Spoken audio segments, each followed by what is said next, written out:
Hello guys! At dahil day off ng Kadama for today, tara samahan nyo akong gumala at pumunta kung saan. Yan ang aurahan ng Kadama kapag nagde-day off guys. O diba, san ka pa? E di sa Kadama ka na lang. At ito na nga guys, binabaybay na ang daan papunta kung saan, charot. Hindi guys, plano ko sanang pumunta ng Marina Seaside kasi maganda doon mag-picture-picture kasi nasa tabing dagat yon, malapit yon sa dagat. Pwede ka doon mag-picture, mag-tiktok at kung ano-ano pa, mag-video-video. Kaso nga lang, nakita ko na ang langit ay medyo makulimlim kaya sabi ko wag na lang. At pag-isipan ko guys, nasa Salmiya na lang ako pupunta doon sa may Old Sock or sa may Little Manila guys. Kasi nga doon marami akong pwedeng pagsilungan kung sakali man bumuhos yung ulan guys. Kasi sa Marina kasi guys ay napaka-open ng lugar. Wala doon pwede pagsilungan kung sakaling umulan guys. Kaya ito na nga guys, pupunta ako sa Salmiya or sa tinatawag nilang Little Manila. At marami ako doon makikitang mga kabayan guys. At ito na nga, habang ako ay naglalakad, nadaanan ko itong maraming kalapati. Ang saya-saya nilang tingnan kasi nga nagkukumpulan sila guys. At talagang gumagalaw-galaw ako guys kasi gusto ko talaga siyang magliparan ba guys. Kaso nga lang,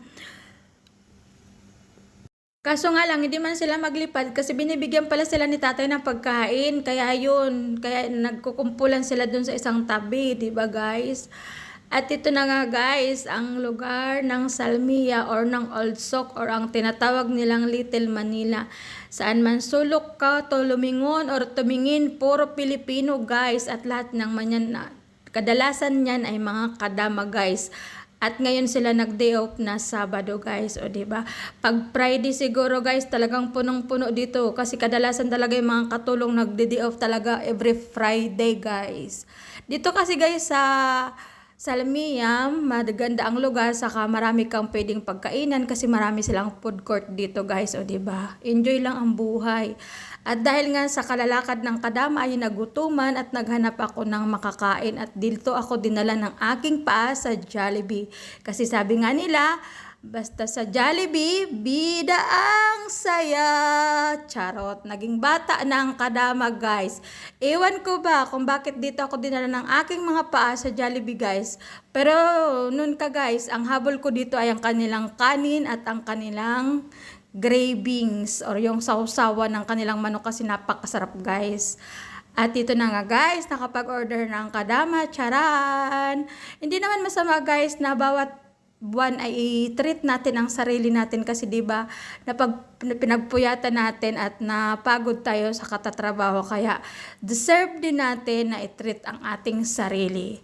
At ito na nga, magkain na tayo dahil gutom na ang Kadama guys. Nagutom ako sa kalalakad at hahanap kung nasaan ba talaga yung Jollibee kasi hindi ko alam. Nagtanong-tanong pa nga ako guys kung nasaan ba talaga yung Jollibee na yan.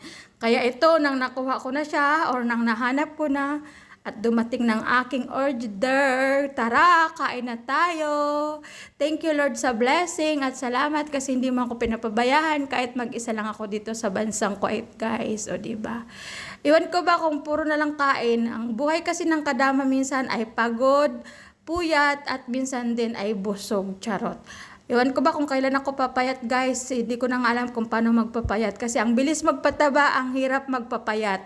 Pero hayaan nyo na guys, kahit mataba, ang importante ay malusog at may lakas tayo para magtrabaho guys. Kasi kung tayo ay mahina ang ating katawan at hindi tayo malusog, paano tayo magtatrabaho guys?